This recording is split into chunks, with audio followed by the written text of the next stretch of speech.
Imagine for a second that you're trying to run a really complex piece of software. Let's just call it Western civilization. Okay, I'm picturing it. Right. But you are running it on an operating system that hasn't seen an update since, well, since the Middle Ages.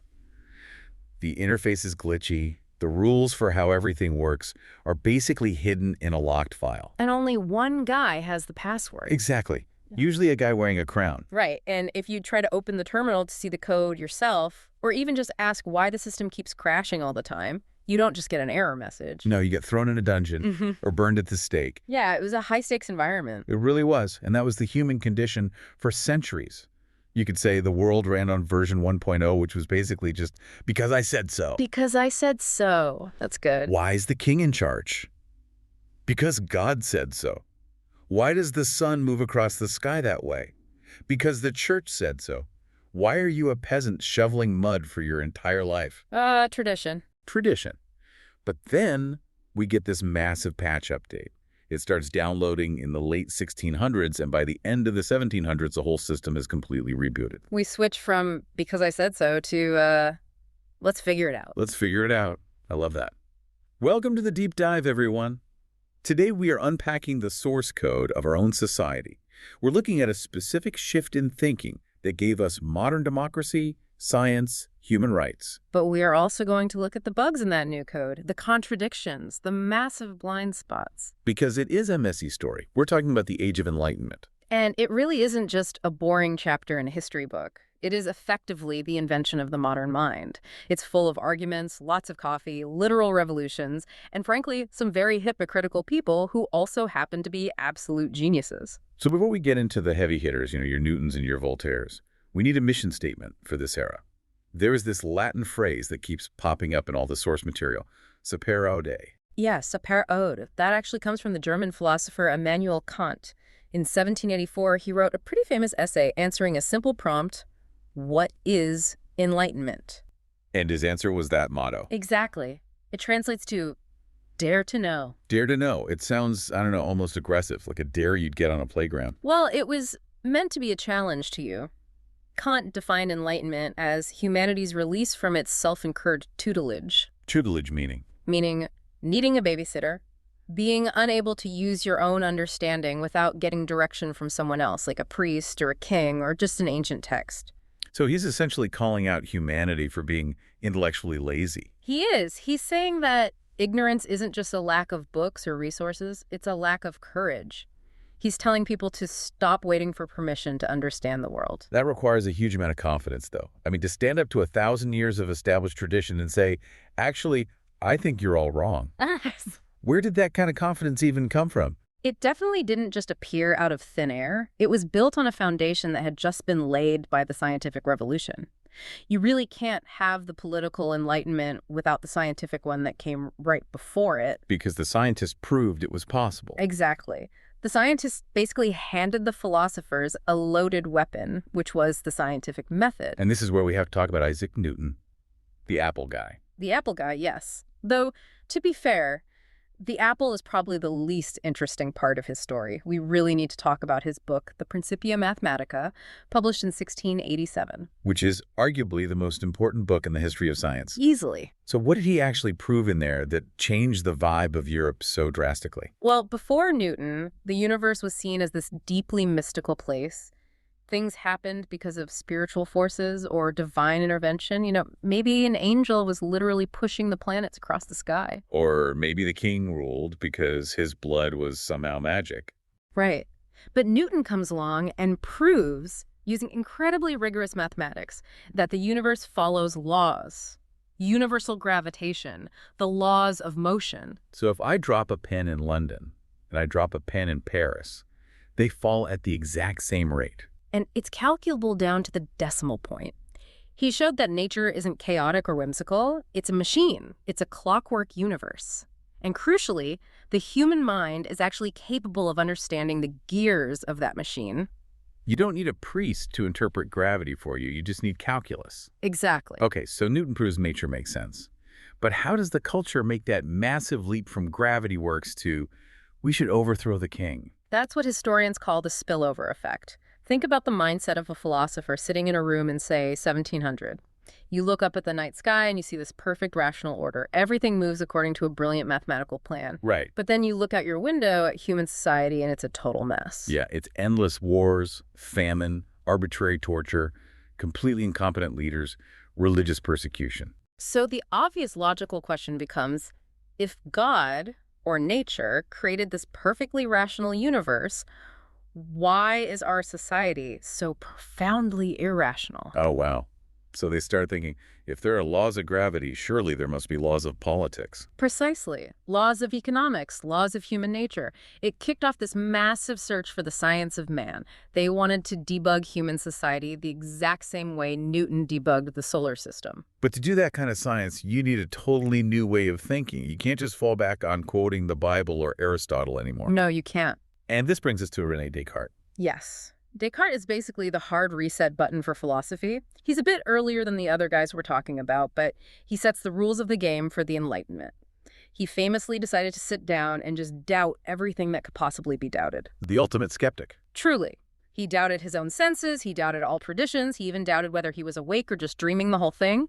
He systematically stripped everything away until he hit bedrock, the one single thing he could not logically doubt. Cogito, ergo sum. I think, therefore I am. Which, we see on T-shirts and coffee mugs today. But let's actually look at the implication for a second. He is centering the entire universe on the individual thinker. That is the absolute key to this whole era. Notice what he didn't say. He didn't say, the church teaches, therefore I am. Right. He made the individual conscious mind the final judge of what is true. That is a massive shift in authority. It says that truth is internal to you. It's not something externally handed down by a bishop. Okay, so we have Newton saying the universe has discoverable laws and Descartes saying my own mind has the power to figure them out. Yes. Now we just need to figure out what a human being actually is in this new system. And for that, we turn to the English philosopher John Locke. John Locke is the crucial bridge between the scientific revolution and the political revolutions. In his essay concerning human understanding, he drops this absolute bombshell of a concept, tabula rasa. The blank slate. The blank slate.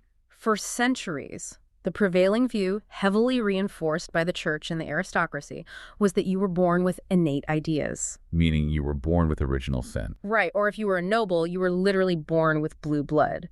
An inherent biological superiority to everyone else. You are your hardware, basically. You were pre-programmed from birth. Locke argued absolutely not. He said the mind at birth is like white paper, void of all characters. Everything we know, everything we are, comes purely from our lived experience and sensation. Now, that sounds like a really nice progressive psychological theory today.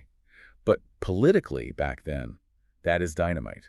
Because if I am born a blank slate, and the king is born a blank slate. And the king isn't inherently better than you. He's just had better tutors. He's had better inputs written onto his slate. And if you gave a peasant from the mud the exact same tutors, you would get the exact same result. It implies that human nature is completely malleable. You can improve people by improving their environment and their education. Which completely destroys the justification for hereditary privilege. It obliterates it. It replaces the idea of bloodlines with the idea of universal education and social reform.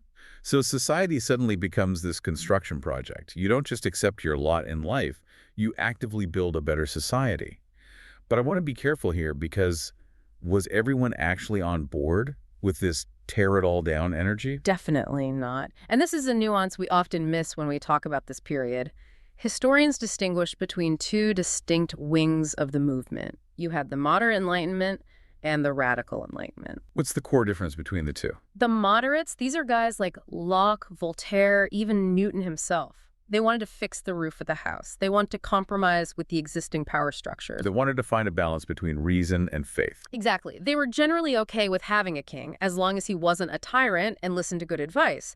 They wanted careful reform, not a bloody revolution. And the radicals? The radicals looked at the house and said, this is rotten to the studs. Let's burn it down and build a new one. Thinkers like Baruch Spinoza. Spinoza is a fascinating guy. He essentially got canceled centuries before canceling was a thing. He really did. He was excommunicated from the Jewish community in Amsterdam when he was only in his 20s. He argued that God and nature were the exact same thing. Deus sive natura. And to the religious authorities of the time, that sounded dangerously close to atheism. Because it was. If God is just the physical laws of nature, then God isn't up in the clouds writing holy books or choosing which kings get to sit on thrones. So the radicals were taking that to its logical conclusion. They were saying, no kings whatsoever, no state-sponsored church, full representative democracy, total freedom of expression. These were ideas that wouldn't actually become mainstream for another 200 years. So you have this intense tension running through the whole era. The careful reformers versus the revolutionaries. And honestly, that tension never really goes away. It's the core tension of modern politics. Evolution versus revolution. Okay, so we have the ideas, we have the philosophy, but ideas are totally useless if they just stay locked in one guy's head in Amsterdam. Yeah. They need to travel. Right. Today, you have social media, you have deep dives like this one. What did they have? How did a complex philosophical idea go viral in 1750? They had something called the Republic of Letters. Which sounds incredibly dignified and polite. It was a self-proclaimed virtual community of scholars and intellectuals that completely transcended national borders. You had people in Paris, London, Berlin, Philadelphia, all fiercely writing letters to each other. A giant group chat. Basically. And it didn't matter if you were a wealthy lord or a working-class printer. In the Republic of Letters, the only currency that mattered was the quality of your argument. If you could write a brilliant, persuasive letter, you were in the club. And the ultimate server for this network, essentially the Wikipedia of the 18th century, was the encyclopedia. The encyclopedia. It is really hard to overstate just how important this project was. It was edited by Denis Diderot and Jean d'Alembert. It took them more than 20 years to complete this massive set of books. Now, when I hear the word encyclopedia, I think of a dusty, neutral collection of dry facts. But this was actually highly opinionated, wasn't it? It was a Trojan horse. Diderot literally wrote that the goal of the project was to change the common way of thinking. How do you do that with a reference book, though? By how you choose to organize the information. In medieval worldview, all human knowledge started with God. Theology was known as the queen of the sciences. It sat at the very top of the intellectual pyramid. Right. Diderot completely threw that out. He created a tree of knowledge based entirely on the human mind. He divided it into memory, reason, and imagination. So where did he put religion in that new tree? He severely demoted it. He made theology just a tiny sub-branch of philosophy. And, very cheekily, on the visual diagram of the tree, the science of God is located suspiciously close to branches like black magic and superstition. That is some high-level shade right there. That's a brilliant Easter egg for the intellectuals reading it. It was incredibly subversive for the time, but it also democratized knowledge by elevating what they called the mechanical arts. It had these beautiful, detailed diagrams on how to make glass, how to weave silk, how to mine coal. Elevating the working class. Yes.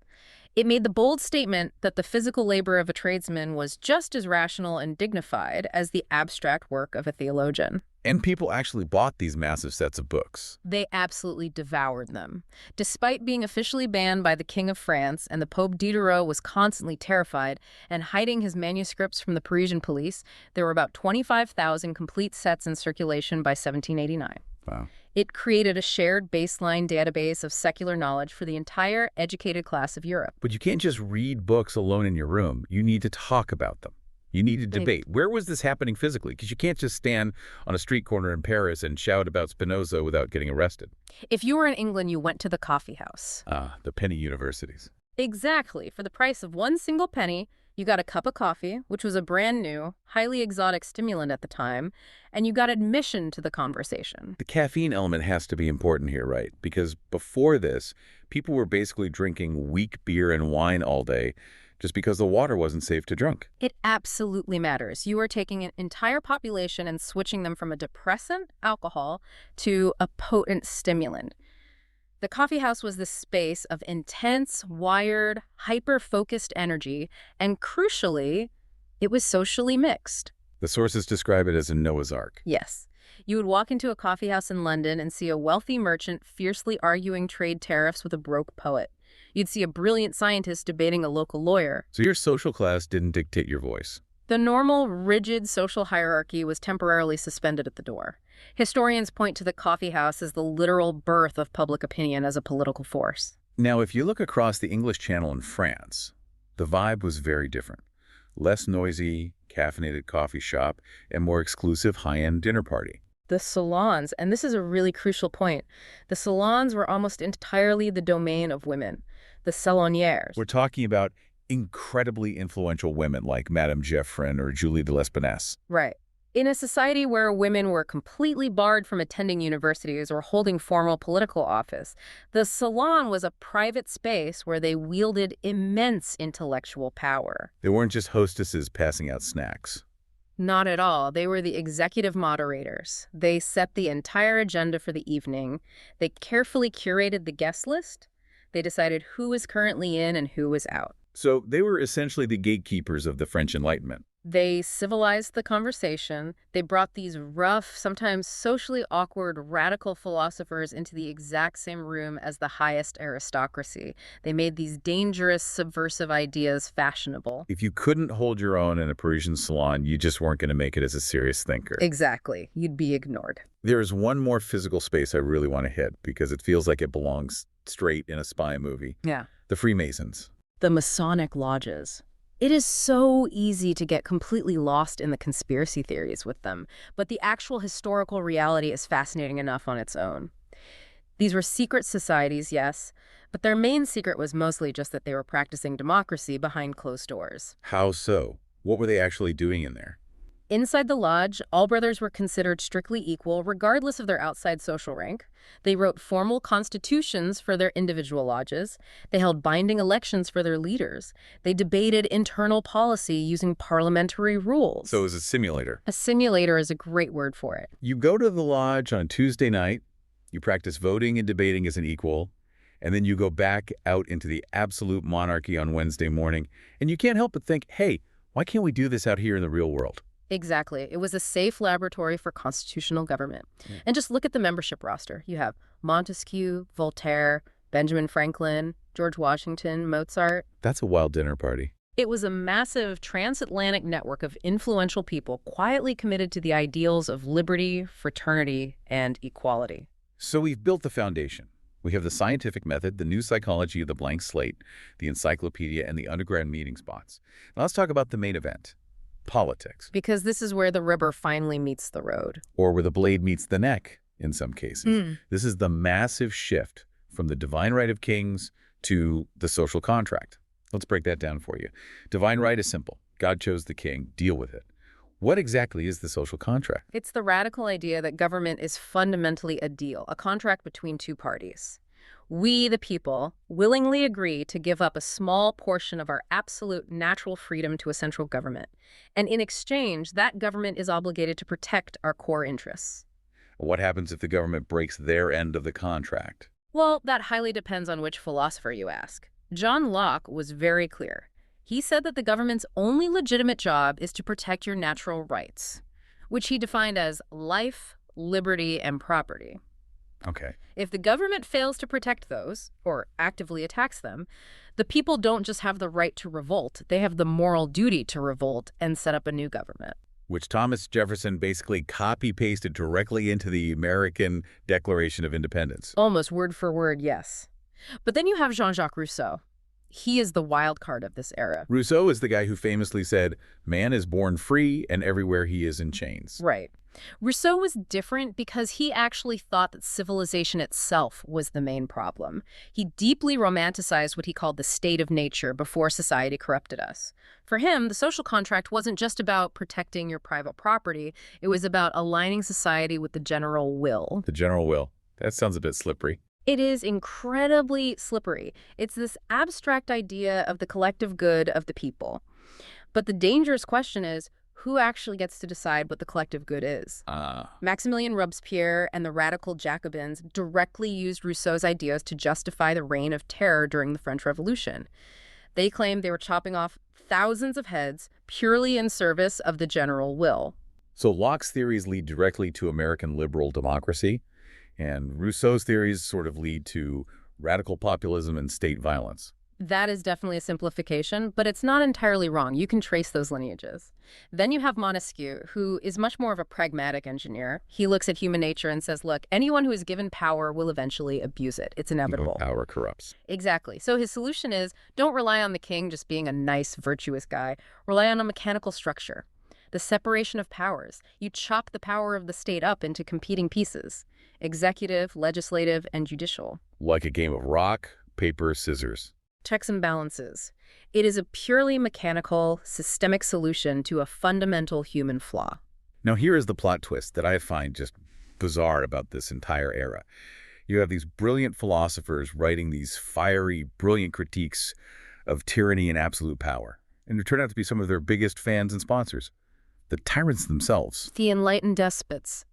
It is truly the great paradox of the 18th century. We're talking about absolute monarchs like Frederick the Great of Prussia or Catherine the Great of Russia. Frederick is the perfect example of this paradox. He was, for all intents and purposes, a ruthless military dictator. But he genuinely saw himself as a philosopher. He played the flute beautifully, he composed music, he wrote French poetry, he even invited Voltaire to come live at his royal palace. Come live in my lavish castle. Write books criticizing the concept of kings, all while I remain the absolute king with a massive army. Yes, Frederick proudly called himself the first servant of the state. He fundamentally believed in rational, efficient rule. He reformed the legal codes, he promoted religious tolerance, and he heavily funded the sciences. But his core motto to his subjects was, argue as much as you like about whatever you like, but obey. He wanted all the efficiency and scientific progress of the Enlightenment without any of the messy political freedom. Exactly. He wanted a completely modern, streamlined, powerful state machinery, but he certainly wasn't going to let the peasants vote on how to run it. And Catherine the Great, I know she was actively exchanging letters with Diderot. She was a massive patron of the Enlightenment. She actually bailed Diderot out when he was completely broke. She bought his entire personal library, left it in his house, and then paid him an annual salary just to act as its librarian. That's amazing. She also drafted a massive new legal code for Russia called the Nakaz, which was heavily plagiarized from Montesquieu's writings. But there's a but here. But she ruled the Russian Empire. And the Russian Empire ran entirely on the brutal system of serfdom. Catherine was smart enough to know that her grip on power rested entirely on keeping the nobility happy. So while she enthusiastically talked about human liberty in French to her intellectual pen pals, in Russian, she actually passed harsh laws that tightened the chains of serfdom on millions of people.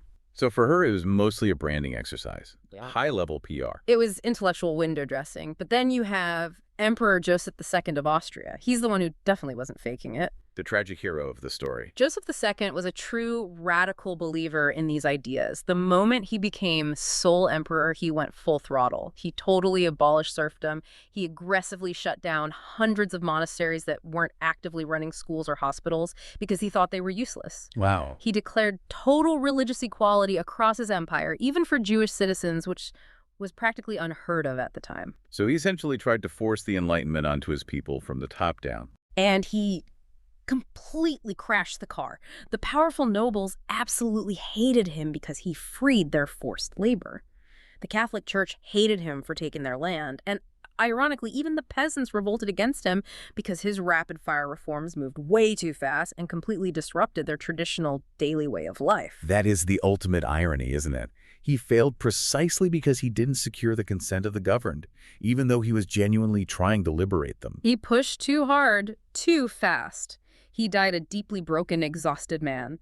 He actually asked for his own tombstone epitaph to read, "Here lies Joseph II, who failed in all he undertook." That is just brutal. But it teaches a vital lesson about this philosophy. You cannot violently impose freedom from a throne. No, you can't. Authentic liberty has to grow organically from the bottom up. Speaking of things growing or failing to grow, we absolutely have to talk about the massive blind spot of this era, the giant elephant in the room that we haven't touched on yet. Slavery. How do you sit at a desk and write, "All men are created equal," while literally owning other human beings? It is the defining, unforgivable hypocrisy of the Enlightenment. The exploding economies of Britain, France, and the American colonies were entirely fueled by the brutality of the Atlantic slave trade. And many of these supposedly enlightened philosophers were deeply complicit. John Locke himself literally invested money in the Royal African Company, which traded in enslaved people. How did they conceptually justify that to themselves? Did they just conveniently not see the contradiction? No, they saw it. But they heavily compartmentalized. They actually used the brand new tools of scientific classification to arbitrarily categorize humanity into a hierarchy, creating what we now call scientific racism. They falsely argued that Africans were somehow less rational and therefore naturally less capable of handling liberty. Right. It was a horrific intellectual gymnastics routine, a way to preach the beautiful philosophy of freedom while keeping all the massive economic profits of oppression. But the ideas themselves, the actual concepts of universal liberty, they didn't stay in the neat little box the Europeans tried to keep them in. No, they absolutely did not. And this leads to perhaps the most powerful, dramatic story of the entire era, the Haitian Revolution. Toussaint Louverture. Yes. Toussaint was born an enslaved man in the brutally profitable French sugar colony of Saint-Domingue, which is now Haiti. But he was literate, and he managed to read the radical works of the French Enlightenment. Specifically, he read a history book by the Abbé Raynal that fiercely condemned colonialism and explicitly predicted that a black Spartacus would soon rise up to avenge the crimes of the New World. So Toussaint reads this European philosopher's book and thinks, I'm the guy. Exactly. He effectively weaponized the Enlightenment directly against the Enlighteners. He organized and led a massive revolution that wasn't just about gaining national independence, it was about forcing the universal application of human rights. He called their bluff. And they won. They won against all odds. In 1794, the revolutionary French Republic, under immense pressure from the victorious Haitian rebels, was legally forced to abolish slavery entirely. It was the enslaved people of Haiti, not the wealthy men in Parisian salons, who actually forced the Enlightenment to live up to its own universal promises. It really just goes to show that once you let a potent idea like human liberty out into the world, you can no longer control who uses it. You can't. It fundamentally belongs to everyone who claims it. We focused a ton on Europe and the Atlantic, but this was a truly global moment. I mean, we obviously have Benjamin Franklin and Thomas Jefferson in America bridging that gap. Franklin is such an interesting figure because he perfectly embodies the practical, pragmatic side of the Enlightenment. He isn't sitting around writing dense, high-level metaphysical theory. He's out there inventing bifocal glasses and lightning rods. He's organizing the first public fire departments and lending libraries. He represents the very American idea that knowledge should be immediately useful to everyday life. Exactly. Applied reason. But what about outside the Western sphere entirely? Was the rest of the globe just sitting around in the dark while Europe read encyclopedias? Not at all. In fact, the European thinkers themselves were absolutely obsessed with Asia, particularly China. Voltaire, for instance, deeply admired the Chinese system. Why China specifically? Because he saw the Qing dynasty as the ultimate rational meritocracy. Think about it. In France, you became a powerful government minister simply because your dad happened to be a duke. Right. But in China, you became a powerful state official by rigorously studying and passing the incredibly difficult imperial civil service exam. You had to master Confucian classics and administrative law. Voltaire looked at that and thought it was the absolute height of political reason. So he was basically using an idealized version of China as a stick to beat the corrupt French system with. Exactly. He was saying, look over there. They are running a massive empire based on educated merit. Why can't we? It was definitely a bit of a European projection, but it shows they were looking globally for models of good governance. And later on, you see these Western ideas reflecting back outwards. In the late 19th century, Japan launches the massive Meiji Restoration, and their literal translation for their guiding slogan was civilization and enlightenment. Wow. They actively adopted Western scientific methods and rational statecraft to rapidly modernize their own country so they wouldn't be colonized. So here we are today. We've covered the birth of the scientific method, the secret democratic societies, the bloody revolutions, and the actual invention of universal human rights. No. When we take a massive step back, what is the core legacy here? What did this era actually do to our daily reality? Fundamentally, it changed the operating system of humanity. It definitively moved the ultimate source of legitimacy and truth from the sky down to the earth, from the arbitrary will of God to the rational consent of the people. And it changed how we actually process information, right? The reading revolution. Yes, the reading revolution is key. Before the Enlightenment, if you were lucky enough to be literate, you maybe owned a Bible and an almanac. And you read them intensively, meaning you read the exact same text over and over again, memorizing every word, looking for hidden divine truth. Okay. But during the Enlightenment, with the absolute explosion of the printing press, people started reading extensively. They devoured cheap novels, daily newspapers, political pamphlets. You read a text once, you rapidly absorbed the new information, synthesized it, and moved right on to the next one. That sounds exactly like us today. Except instead of pamphlets, it's endless tweets and news headlines. It is the literal birth of the modern rapid-fire information consumer. Which brings us all the way back to the beginning. Saper. Dare to know. That was the defining challenge back then. The main problem in 1750 was that good information was incredibly scarce and irrational authority was incredibly strong. You had to be genuinely brave just to find the truth. And today, for the listener right now. Today, we have the exact opposite problem. Information is infinite. It's overwhelming. And authority is completely fractured.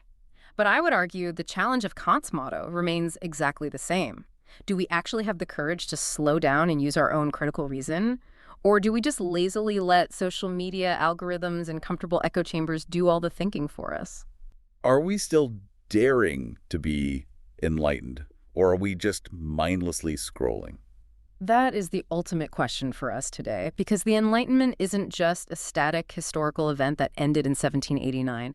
It is an ongoing, active process, and it's a process that you have to consciously choose to participate in every single day. I think that is the perfect, provocative place to leave it.